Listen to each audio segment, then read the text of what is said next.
Hi friends, మీకు ఈ video నచ్చితే లైక్ చేయండి, సబ్స్క్రైబ్ దీప బయటికి వస్తూ ఉంటుంది. ఇంతలో సుమిత్ర బాధపడుతూ ఏడుస్తూ బయటికి కూర్చొని ఉంటుంది. అది చూడగానే అక్కడున్న దీప అయితే, ఏంటి సుమిత్రమ్మ గారు ఇంత బాధపడుతున్నారు, ఒక్కరే కూర్చొని ఏంటో తెలుసుకుందామని చెప్పేసి అక్కడికి వెళ్తూ ఉంటుంది. ఇంతలో అక్కడున్న దీప రావడం చూసి అక్కడున్న సుమిత్ర అయితే కళ్ళను తుడుచుకుంటూ ఉంటుంది. ఏంటమ్మ గారు, మళ్ళీ ఏం జరిగింది, ఎందుకు మీరు ఇంత బాధపడుతున్నారు అని చెప్పేసి సుమిత్రను అడుగుతుంది. ఆ మాటలు వినగానే అక్కడున్న సుమిత్ర అయితే, నేను బాధపడడం తప్ప ఇంకేం చెయ్యగలను చెప్పు, అలా అని ఏడుపు ఒక్కటే కారణం కాదు కదా, అందుకే నేను ఇంకేమీ చెయ్యలేక ఏడుస్తున్నాను దీప అని చెప్పేసి అంటూ ఉంటుంది. ఆ మాటలు వినగానే అక్కడున్న దీప అయితే, అసలు ఏం జరిగింది, ఎందుకు మీరు ఇంత బాధపడుతున్నారు, మిమ్మల్ని చూస్తుంటేనే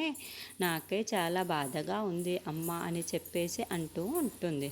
ఆ మాటలకి అక్కడున్న సుమిత్ర మాత్రం, ఎవరిని ఇంకేమీ చెయ్యలేము మామయ్య గారు, ఇంకా కంటి నిండా నిర్ణయాలు అని చెప్పేసి అంటూ ఉంటుంది. మనం ఒకటి అనుకుంటే మామయ్య గారు ఇంకొకటి చేస్తున్నారు, నాకేమీ అర్థం కావటం లేదు, దీన్ని ఎలా ఆపాలో కూడా నాకు అర్థం కావటం లేదు దీప అని చెప్పేసి అంటూ ఉంటుంది. ఆ మాటలకి అక్కడున్న దీప అయితే ఒక్కసారిగా షాక్ అయిపోయి, ఆయన ఇలాంటి నిర్ణయం తీసుకున్నారు అని చెప్పేసి అడుగుతూ ఉంటుంది.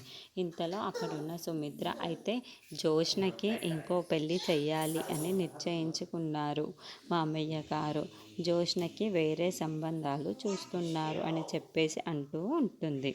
ఆ మాటలు వినగానే అక్కడున్న దీప అయితే ఒక్కసారిగా షాక్ అయిపోతూ ఉంటుంది.